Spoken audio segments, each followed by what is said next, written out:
I'm your host, Breana Albizu. Welcome to the GSTV post-debate analysis. I'm joined by my colleagues here, Tasia Middleton, Cole Gibson, and Gladys Bautista. Today, like we said, SGA hosted a presidential debate where candidates could explain their platforms and defend their positions that students may have. Thank you all for joining me. Now let's get started, shall we? All right. First question, what did you guys think about the debate tonight? Overall, I really think it was a really good debate. All of the candidates were really good. I enjoy watching the candidates go back and forth, especially Eugene. I mean, you could tell he was really well prepared and he researched the other candidates, so I think it was pretty good.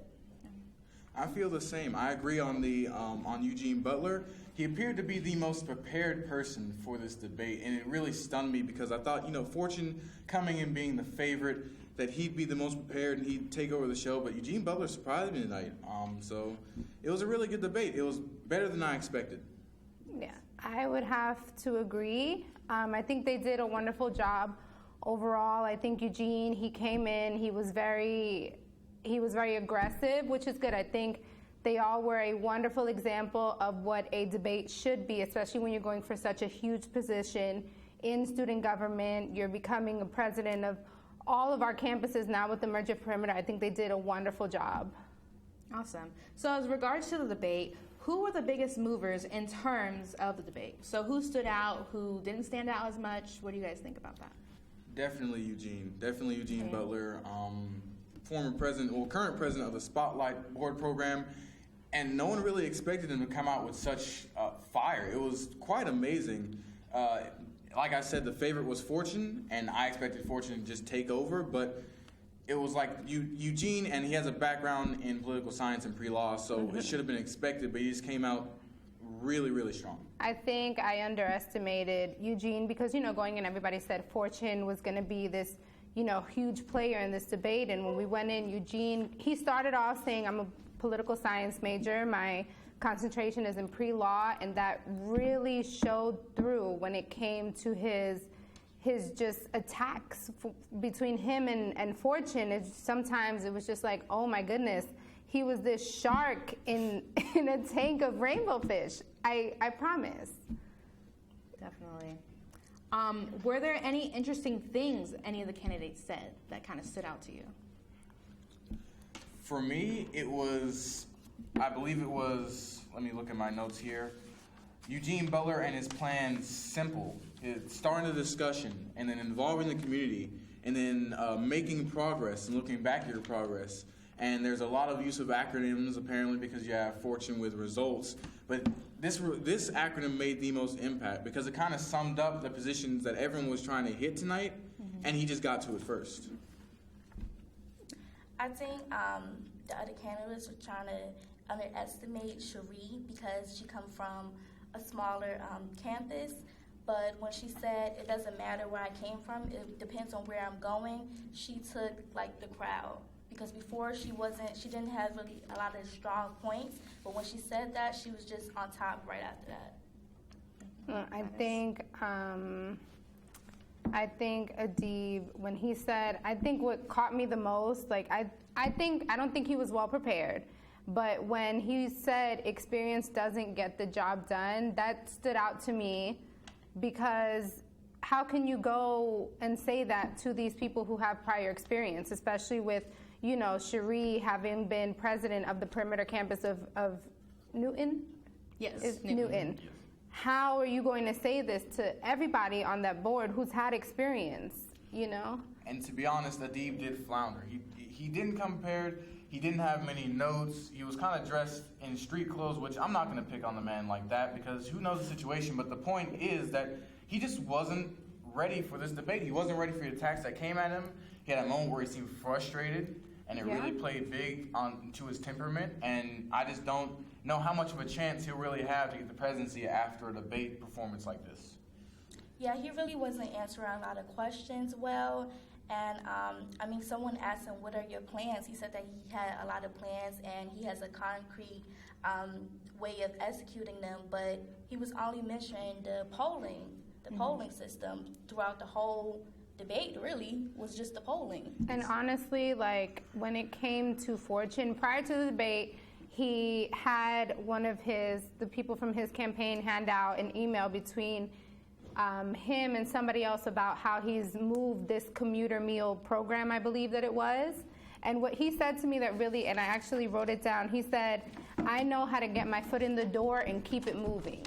And that stood out to me because there's one thing when people say you get your foot in the door, but to keep it moving, that means a lot, especially with this merger with Georgia State and Perimeter. Yeah, I like how Eugene, he was saying that basically you spent a year trying to fix a meal plan. Like, where is the time going? So that was a good point that he made. Mm-hmm. In terms of debate, what moment do you feel like was the strongest? Oh, the moment when Cherie fired back at Eugene about how he was talking about, I believe, how she didn't really have an impact because she was at a smaller campus, and she fired back saying that even though I was at a smaller campus, I still had to police and govern 20,000 students, and she basically said she did a pretty good job as an overall summary, and it was the strongest moment because from before that moment, she seemed prepared, but she wasn't really prepared for a debate. She was ready for a campaign, and that's when she flipped the switch. She flipped it like that, and it was just incredible to watch, and Eugene was just stunned. Cherie to me, I saw her as, the only woman there, and she was so timid and, very just, I think, like a child, I want to say, very timid. She didn't want to move in and get things done and say things. But was it Eugene or Fortune? I believe it was Eugene. If you're talking about the same thing I was talking about, it was Eugene. No, I think Fortune said something to, was it Fortune? Was she fired? If you say it was. She fired back at Fortune one time, I believe. Yes, she Fortune. did. And it was towards the end of the debate, and she went in like a lion. She said, no, I was president of this campus. I know what it is to be in control of thousands of students, because they kept saying Newton is the smallest campus. How can you have this experience when it's the smallest, and now you're president of this huge student body? And she went in and she let him know what it was. And to leave that timidness that consumed the beginning of the debate for her, I think was incredible to watch. As you said, it was beautiful to see her come out of that and take on this role, in this debate that was consumed by, true debate tactics. It was like watching a butterfly. It was watching. She bloomed. She bloomed. What I was happy to see that. Is when they asked for the top 3 priorities, the other candidates, of course, Adib, he was saying about the polling system, and the other 2 candidates were trying to establish relationships. But Fortune was the only one that made campus safety his first priority. And that's a big deal considering the campus carry bill is going on and all the robberies in the library. So, he answered that well to me. Like, that's what I was looking for, someone to mention the campus safety. Well, honestly, I felt like when it comes to all of this unity and we're trying to build this togetherness with all these campuses now, everybody's talking about how we have to come together. Nobody really talked about mobility. How are these students going to go from campus to campus? How are we going to build this unity when a student is confined to their campus only? How is there going to be mobility between these campuses to move them together into one? And I think I didn't see that from any candidate. And you're correct. And to your point, really the only candidate that actually focused on the other campuses was Cherie. Eugene, President Butler and Vice President Fortune kind of only focused on the Atlanta-based campus, which is fine because their only experience up until the merger is with this campus. But Cherie continued to say we need teamwork between the 6 other campuses. We need communication. We need this. We need that. And to his credit, Adib did try to focus on that, even though it was not the clearest form. he did try to focus on it. But she was the only one that really kind of had the bigger picture in mind, which is probably a credit to being from a smaller campus and being able to see the bigger picture. When you're part of the big fish in a little pond, you can't see those little fish down there. So, well, going back to Fortune, on March 25th, the Signal conducted a Twitter poll as to which SGA presidential candidate was the favorite among their followers. 64% out of 290 people said that Fortune was the best choice. How do you feel that he did tonight, and has it changed? It just feels like because he knew that he won the polls, that he didn't come prepared. True, and honestly, that is a very cocky position to have, because I know it's the same thing. He wasn't ready for a rebuttal. He wasn't ready for a debate, and he didn't really he didn't evolve to that debate stance because he felt he had it in the bag. For a poll that only polled, like 290 people, you can't base your entire victory on a poll that uncovered maybe, I'm getting around numbers, a 16th of the student population, probably even less than that. You can't feel you've won because like a poll of your friends answered on Twitter.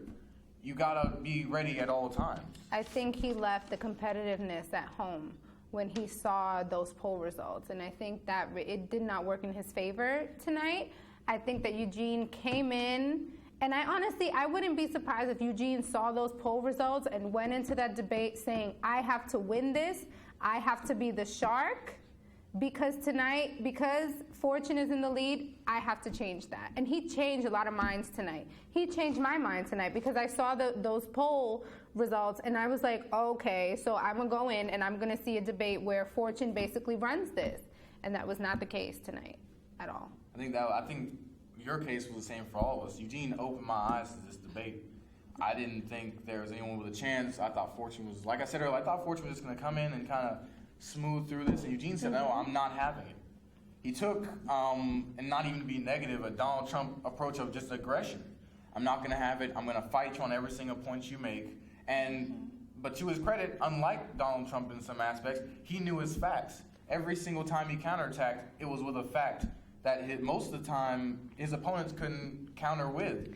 He had a moment where he literally stumped Fortune, I believe twice. There was one time where Fortune actually gave an answer, but it wasn't a strong one. There was another time where Fortune just didn't have an answer to the stump, and it was funny, but it was like just incredible to watch, just his debate. I do want to just touch upon the fact that when Eugene's initial aggression brought to me this air of unprofessionalism.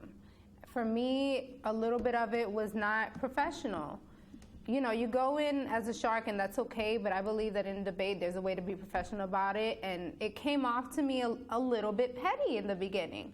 But I think when I left and I spoke to other people, I see that's what the debate needed to truly be a debate. But at first, it was met by me with a little bit of kind of disapproval in a way because of the fact that it was to me a little bit petty, and it came off to be unprofessional. And I see where you're coming from, and he did have a few times where he was petty. He kind of had a few side comments that weren't unnecessary, but I feel most of that is due to just the crowd, the environment they were in, kind of brought to new heights. And it worked in his favor, because many of those, while we were there, we all noticed that those were all his supporters that were there. It worked to his favor because it brought the debate to new heights that no one thought was going to be, and it put pressure on the other candidates to perform because, okay, this guy has all these people on his side. I'm going to have to really step it up, otherwise I'm going to look bad. I mean, Eugene definitely caused controversy with his constant and consistent rebuttals towards the other candidates. Were they positively or negatively received by the audience? I believe from the audience they were positively received. Like I said, most of them were his audience, but I think there may be a few viewers at home that didn't like it. There might be a few viewers like Gladys that also just didn't thought it was unprofessional. But I believe for the most part it was positively received. It made the debate. I disagree with you. I really enjoy watching him. I think that he represents, like, that was a true debate, like what I watched. Like he was like, I don't care about poll. I'm not a part of no one's sample. I'm representing the student body. For every response that the candidates had, he just, you could tell that he researched. My response to that would be, does he show what a debater is or what our next president is going to be. Because in a meeting, I would not want our president representing us like that. And I'm sure he can pull it together, but I think as his first initial meeting of the audience, I truly think that he could have just maybe held back a little bit. And if this is the route that he wanted to go, okay. But to people like me who saw it as being unprofessional, my only concern would be in the future, if he is our next president, is he going to conduct his meetings like this with this, to me, unprofessionalism? But how is it unprofessional? When he responds to the other candidates, he was only asking questions. He didn't cut anyone off or, use profanity or anything like that. I agree with you both. I agree with Tasia on the fact that we did need a debate like that. He was a candidate because I'd rather have a candidate that comes and challenges everyone else to step up and not have it be just a 30 seconds. That the audience would want to right. ask. And not just have it be a 30-second, you have your point, now it's you. But also, to Gladys's point, is this the type of temperament that we want from an SGA president representing the student body? Do we want someone that, if someone makes a bad comment in an SGA meeting, he goes and gets petty and pops off to another member, and then we have ill will between other campuses or what have you not? But you don't want a candidate that's going to sugarcoat anything. He came straight with facts. He asked the questions that people were afraid of asking. He did, but I think... And with Adib, when he was talking about, I have plans to concrete, execute them, whatever, he was like, what plans do you have? I think that that is all true, but I believe that mannerisms help to deliver the message. And I stand by that. That's how I live my life. Now, he just seemed like he wasn't patient when somebody said something that didn't make sense to him. He was just waiting. And it just didn't seem patient to me. His mannerisms to me seemed like he was just waiting to just go in and eat them. And that's why I say that he was a shark. And that can work in its great ways, and it can work, not in favor of him. And I think in certain aspects, it just wasn't working in his favor for me. Yeah, definitely a candidate that definitely caused didn't cause a lot of controversy was Adib. A lot of us, we were talking prior to this thing, he lacked preparation prior to the debate. So did his strategy work? Because I heard from another student that he liked his approach. And even though I'm not one, personally, I expect my candidates to come in prepared and ready.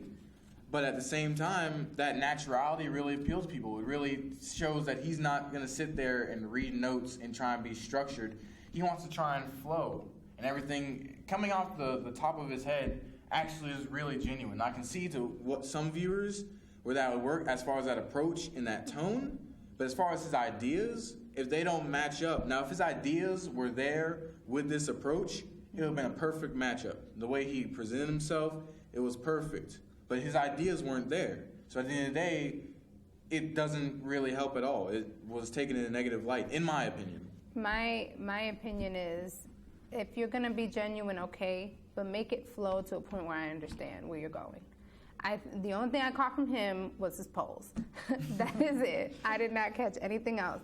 So if you're going to be genuine and not want to read and not have your points written down, at least let it make sense because to the audience. Because if it makes sense to you, that's great. But when you have people that are going to go out and vote for you, it needs to make sense to them too. But I didn't get anything from his performance. I got nothing but polls. Right. At least have some structure to your flow. You can't just go in and just expect everything to come off the top of the dome and expect people to get what you're saying, even though you have a grasp. You have to have some structure. Like, take for Cherie example. Now, she had to adapt because it turned into a scrappy debate, but she still had a structure to what she wanted to say. Her Absolutely. structure was teamwork. Absolutely. Mm-hmm. And everything flowed back into that structure.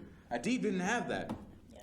Every time someone hit him with something off the cuff from the outside, it was, I don't know how to, let me get, like when he said that experience doesn't matter, that was an off the cuff thing that he probably thought in his head, this sounds good, it makes sense to me, but if it doesn't make sense to your audience, experience doesn't matter, it's a debate, this is a campaign, of course experience matters. And that's exactly what happened. Everyone in the room didn't understand why he even said that, why that came out of his mouth. But that is the only thing that they did understand.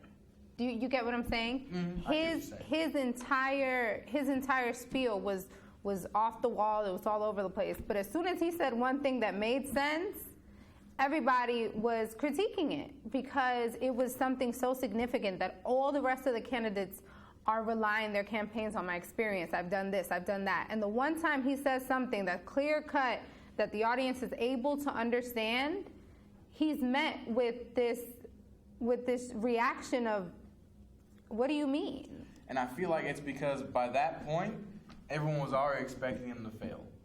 It was like that student that consistently gets Fs, and they come into the big day, and then when they finally make sense with that essay that saves their grade, the teacher gives them a D. Because it's like, I already expect you to fail. You surprised me, but it's not, after everything you said, it's still not anything in my eyes because you failed so many times. I'm already expecting you to fail again. Mm-hmm. Tasia, I saw you agreeing with Cole. Do you have anything to add? I mean, personally, I don't even think he should have ran. Like, it seemed like he signed up yesterday or something. Like, even his introduction wasn't written down or anything. Like, he just free-handed everything. True. Like, he wasn't prepared at all. I think there's a level, he must have been very confident, I think. You got to be really confident in yourself to go into a debate, to be president of now all of these campuses after this consolidation and basically free-mind it, all of it. I saw nothing written down. And I honestly think that he didn't think it was as serious as it was going to be. I think he came in thinking it's not going to be anything serious, and then he came in and it was like he saw everyone else was. And like I said, I'm trying not to because I don't know that man's circumstances. But you come in, you see everyone with a nice suit and tie, and you got to think, even if you can't get up to that standard, you got to think, okay, now it's getting serious. And then everyone's coming up with strong statements and strong points, and there's a rebuttal. And he wasn't ready for that rebuttal, much less ready to give any type of speech. And I just think I agree with Tasia. If you weren't ready, I expect my candidates to have a certain level of preparation going into debates. And if you weren't ready, then don't run. Period. But I think with preparation, like a high school debate or something with him. For him, with preparation, I think Eugene and Cherie definitely took it. They took the cake with their preparation. Yes. Cherie, it might have taken her a minute to kind of ease into it, but she got there, and her end of that debate was strong. Absolutely. Yeah, because she's soft-spoken. So I remember them telling her, can you speak up into the mic? Because there was only one microphone between them. And she was like, I can't talk that loud. I have a really soft voice. So I believe a lot of the low self-confidence maybe that she had at the beginning was because she's the only candidate from Georgia perimeter. So I feel like that's a lot of weight on her, and to just live up to everybody from Georgia State's looking at you. They're going to judge you, as soon as you come on the podium. I think she just had a lot. But like Cole said, she had that vantage point that no other candidate had. And that is why she came so strong in the end, because of that vantage point that she was able to see something that nobody else saw, from a vision that they can't even imagine. Being from the smallest campus, now you're coming into the biggest campus, running for the biggest position, and you have this wonderful vantage point that can potentially help you win this presidential race. And it was quite amazing to that point. It seemed she came prepared, and she came prepared to adapt. And that's something when we observed President Butler came ready on the attack. But he didn't really adapt out of that, and that's why, to your point, he seemed a bit rude. He had a moment where he was the pacifier, but I was just one single moment. It was not that big. She came ready to adapt. Fortune, the biggest thing he came prepared with was his suit that he wore. He wasn't really prepared for anyone to come at him, like we've been saying all night. It was just, I'm going to run through my usual thing, almost like an incumbent running for a spot he hasn't even earned yet. There was a point that somebody asked him a question, and he was stumped. His facial expression was just like, he didn't know what to say. He was beginning to look frustrated. Right. And I believe it was the point where that Eugene brought when he talked about the meal plan, and he said, you spend a whole year on a meal plan, why? And he had no answer to that, because he brought his illustration, because that was probably one of his main points. He was like, I'm going to hit him with this illustration, And that's me on my point. And then Eugene came back and was like, you spent a whole year on a meal plan. And even to Fortune's own admission that the student body didn't really want and was partially complete. And you spent a whole year on that. And what do you have to show for it? Wasn't even successful. It wasn't even successful. And what do you have to show for it? And it stumped him. Definitely. Well, lastly, I want to get your guys' final opinions on the debate in general. So who each of you believe won the debate? Tasia, you want to start? Eugene. It's hard for me because Cherie really came out. When I first was watching, I thought Eugene all the way, but then she came out, and she came out hitting hard, and she finished strong. But just given as far as consistent debate performance, I have to say Eugene. Yeah, I have to agree. I think Fortune, he kind of disappointed me with this one because I went in with this expectation of him, and he disappointed me. Cherie, she came in at the end. When we first started, I was like, you know, my goodness, she's so small, she's so timid. And at the end, she came in. Adib, there's not really much I can say. He just did his own thing, and that's okay. But Eugene, his aggressiveness, I think it made for it to be a debate. It would not have been a debate without Eugene. So that's why I say he won. Definitely. Well, that's all the time we have. I want to thank each and every one of my colleagues for joining me today. The presidential debate that SGA hosted is not the only debate going on. On March 30th and 31st, 2 more debates will be located in the Urban Life Auditorium from 7:30 to 9 p.m., which will feature executive VPs, speakers of the Senate, and senator candidates. So, anyways, thank you all for joining me. Again, I'm your host, Breana Albizu. I hope you have a good day.